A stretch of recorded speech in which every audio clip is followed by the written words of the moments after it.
Bienvenidos a un nuevo video. Hoy hablaremos sobre un tema crucial en la medicina respiratoria, la enfermedad pulmonar obstructiva crónica, conocida como EPOC. Este es un trastorno que afecta a millones de personas en todo el mundo y es fundamental entenderlo a fondo para diagnosticarlo y tratarlo correctamente.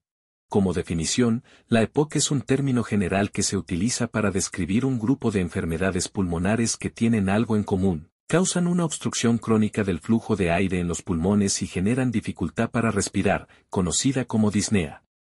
Esto ocurre porque las vías respiratorias y los alvéolos, que son los pequeños sacos de aire donde ocurre el intercambio de oxígeno y dióxido de carbono, sufren daños significativos debido a la exposición prolongada a partículas o gases nocivos, como el humo del tabaco, contaminantes del aire y otros irritantes. En la EPOC, casi todos los pacientes presentan dos problemas principales.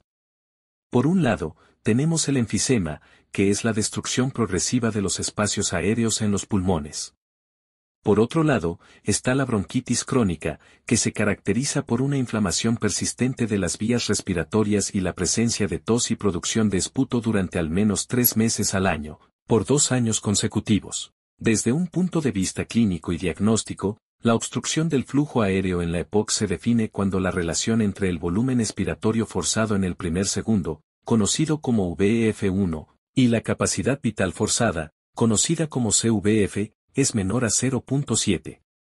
Esta simple medida, obtenida mediante una espirometría, es clave para confirmar el diagnóstico.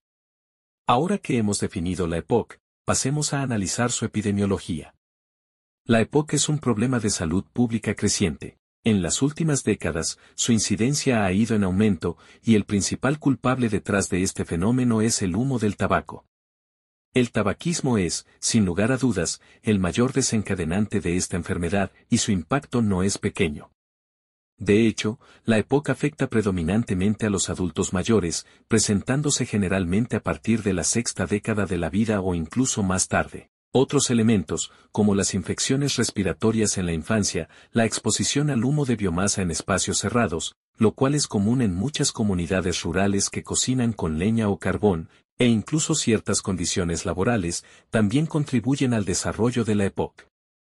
Por ejemplo, el polvo en minas, instalaciones de procesamiento de cereales o molinos de algodón puede causar irritación crónica de las vías respiratorias. Aunque el papel de la contaminación ambiental como único factor de riesgo aún no es completamente claro, los datos sugieren que un aumento en los niveles de contaminación puede empeorar la mortalidad en pacientes con EPOC establecida.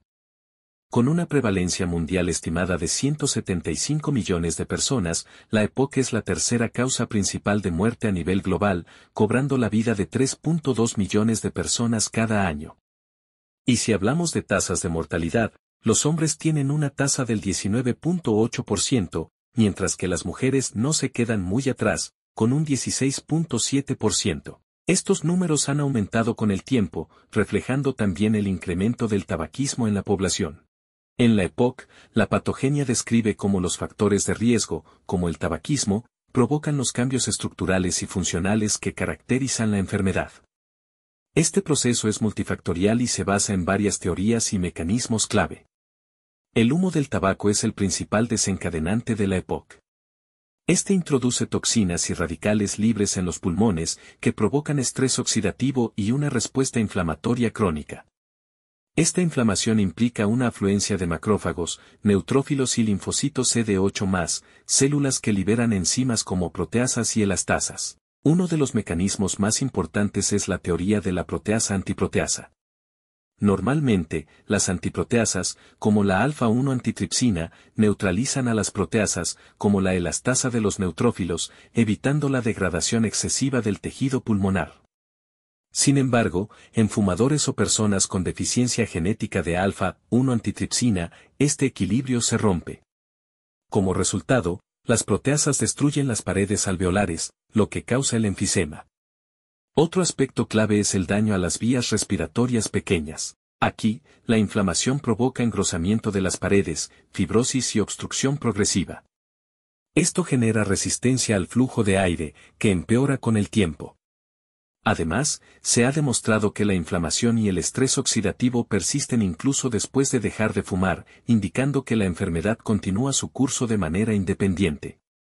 Algunos estudios también señalan que los cambios vasculares, como la disminución del factor de crecimiento endotelial vascular, VEGF, y la apoptosis de las células endoteliales, pueden ser eventos iniciadores en algunos pacientes. Por otro lado, las alteraciones en el microbioma pulmonar y posibles mecanismos autoinmunes podrían explicar por qué la enfermedad progresa incluso sin exposición continua a irritantes externos. Manifestaciones clínicas. El síntoma distintivo de la EPOC es la disnea con el esfuerzo.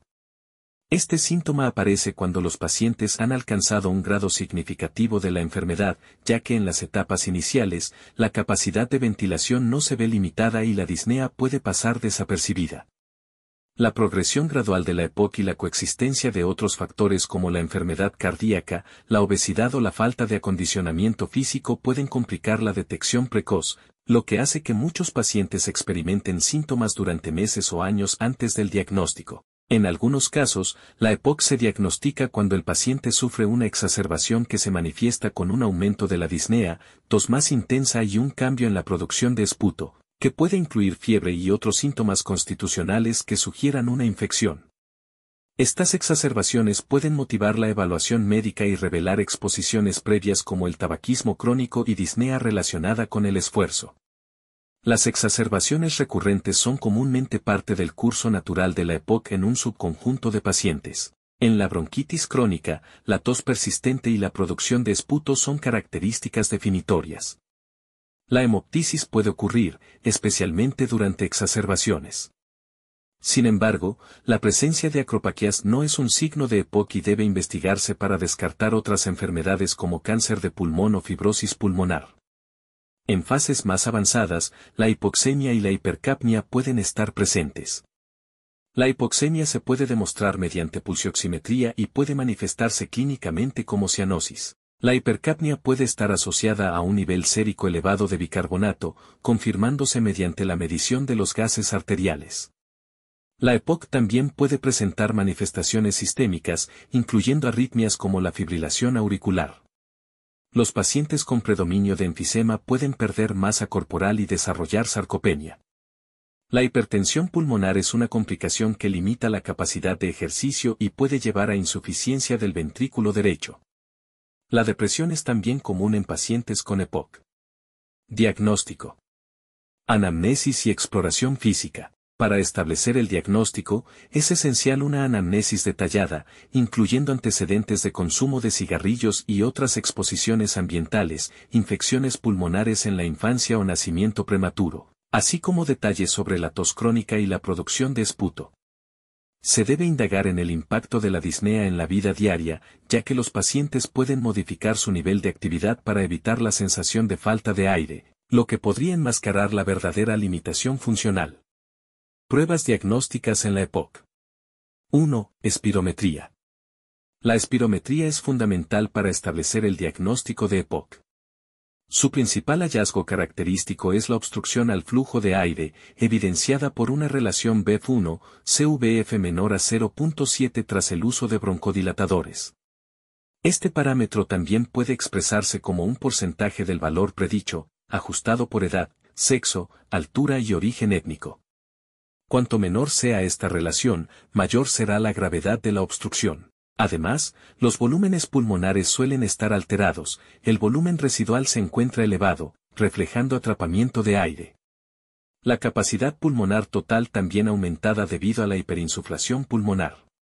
En casos de enfisema o hipertensión pulmonar, la capacidad de difusión de monóxido de carbono puede estar reducida, lo que indica pérdida del lecho capilar pulmonar responsable del intercambio gaseoso. 2. Pruebas para deficiencia de 1-antitripsina. Todos los adultos con EPOC deben someterse a pruebas de deficiencia de 1-antitripsina, especialmente si tienen antecedentes familiares de EPOC. Predominio del enfisema en los lóbulos inferiores.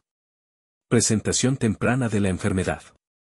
En familiares de pacientes con deficiencia, las pruebas de detección permiten prevenir y minimizar exposiciones perjudiciales, como el tabaquismo, y facilitar el seguimiento temprano para iniciar tratamientos oportunos. 3. Recuento de eosinófilos. El recuento de eosinófilos en sangre periférica puede ayudar a guiar el uso de glucocorticoides inhalados en pacientes que serán considerados para farmacoterapia. Pruebas de imagen. 1. Radiografía de tórax. La radiografía de tórax puede mostrar signos característicos de EPOC, como hiperinsuflación pulmonar, evidenciada por diafragmas aplanados y aumento del espacio retroesternal en proyección lateral. Disminución de las marcas del parénquima pulmonar. Bullas pulmonares en casos avanzados de enfisema. En episodios de exacerbación, puede revelar infiltrados indicativos de neumonía. 2. Tomografía computarizada de tórax. La tomografía es una herramienta más sensible que la radiografía para evaluar pérdida del parénquima pulmonar característica del enfisema. Bullas pulmonares. Cambios vasculares pulmonares asociados a hipertensión pulmonar. También es la elección para la detección precoz de cáncer pulmonar en pacientes con antecedentes significativos de tabaquismo. Sin embargo, su utilidad en la guía del tratamiento habitual de la EPOC es limitada, excepto en casos que requieren intervenciones quirúrgicas, como reducción de volumen pulmonar, o tratamiento restitutivo por deficiencia de alfa-1 antitripsina. 3. Resonancia magnética. La resonancia tiene poca utilidad clínica en la EPOC debido a la dificultad para obtener imágenes detalladas del parénquima pulmonar en presencia de aire. Su principal rol es en investigaciones más que en la práctica clínica diaria. 4. Ecocardiografía. La ecocardiografía puede cuantificar presiones en las arterias pulmonares mediante la velocidad del chorro tricuspídeo. Evaluar la presencia de hipertensión pulmonar. La hiperinsuflación pulmonar puede dificultar la obtención de imágenes claras, pero la ecocardiografía transtorácica sigue siendo útil para detectar derrames pleurales y guiar toracocentesis. Por otro lado, también podemos apoyarnos en la toma de gasometría arterial y oximetría para 1. Evaluación de hipoxemia. La oximetría de pulso es la prueba inicial para medir la saturación de oxígeno en sangre. La hipoxemia severa requiere confirmación mediante gasometría arterial. 2. Diagnóstico de hipercapnia. Una muestra de sangre arterial es indispensable para identificar hipercapnia. En casos crónicos, la hipercapnia suele estar acompañada de acidosis respiratoria, parcialmente compensada por un aumento en los niveles de bicarbonato sérico. Esta compensación nunca corrige completamente la acidemia. Tratamiento de la EPOC. El tratamiento de la enfermedad pulmonar obstructiva crónica no ofrece una cura definitiva, salvo el trasplante de pulmón. Por ello, las estrategias terapéuticas se enfocan en modificar su evolución, aliviar los síntomas, minimizar complicaciones y mejorar la calidad de vida. Para ello tenemos que modificar la evolución natural. Por ejemplo, con abandono del tabaco, es la intervención más efectiva para ralentizar la disminución del BEF1 y reducir la mortalidad, incluida la relacionada con cáncer pulmonar y enfermedades cardiovasculares. Farmacoterapia, aunque algunos medicamentos, como el bromuro de ipratropio y el tiotropio inhalado, pueden ofrecer mejoras iniciales del BEF1, la mayoría de los fármacos no alteran significativamente la velocidad de deterioro del BEF1. Oxigenoterapia. Recomendado en pacientes con hipoxemia severa en reposo, saturación de oxígeno menor a 88% o presión parcial de O2 menor a 56 milímetros de mercurio. La administración continua de oxígeno puede reducir la mortalidad. Prevenir complicaciones como policitemia e hipertensión pulmonar. Mejorar la función neuropsiquiátrica. Además tenemos que manejar los síntomas. Para lo que podemos utilizar broncodilatadores inhalados, agonistas beta-2, de los cuales tenemos de acción corta, por ejemplo, salbutamol, alivian síntomas agudos y mejoran moderadamente el BEF1. De acción larga, por ejemplo, salmeterol, formoterol, indacaterol, mejoran la calidad de vida y reducen la frecuencia de exacerbaciones. Podemos utilizar también antagonistas muscarínicos, de igual forma hay de acción corta, por ejemplo, bromuro de ipratropio, alivian síntomas, pero han sido desplazados por los de acción larga, como el tiotropio o glicopirronio. Estos reducen exacerbaciones y mejoran la calidad de vida. Otros medicamentos son los glucocorticoides inhalados, como la beclometasona, indicados en combinación con broncodilatadores de acción larga. Los tratamientos combinados ofrecen un mejor resultado, por ejemplo, la combinación triple que agrupa un agonista beta-2 de acción larga, antagonista muscarínico y glucocorticoide, obteniendo máxima eficacia en la prevención de exacerbaciones y reducción de hospitalizaciones. También existen los inhibidores de la fosfodiesterasa 4, por ejemplo el roflumilast, útil en pacientes con EPOC grave y exacerbaciones frecuentes. Por último, el tratamiento dirigido, en pacientes con eosinofilia significativa pueden beneficiarse de mepolizumab, que es un anticuerpo monoclonal anti-IL-5. En pacientes con déficit de alfa-1 antitripsina, el tratamiento restitutivo con infusiones de inhibidores de proteasas, como el Prolastin. Ahora pasemos al tema relacionado a la rehabilitación pulmonar. Mejora la calidad de vida y el desempeño en ejercicio. Comparable o superior al beneficio de la farmacoterapia en algunos pacientes. Esta rehabilitación incluye educación y entrenamiento físico supervisado. Por último, pasemos a las opciones quirúrgicas.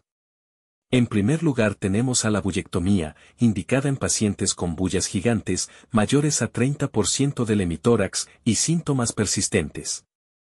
Los resultados dependen de la salud del parénquima pulmonar circundante. También como tratamiento quirúrgico tenemos el tratamiento definitivo, el trasplante de pulmón, indicado en época avanzada.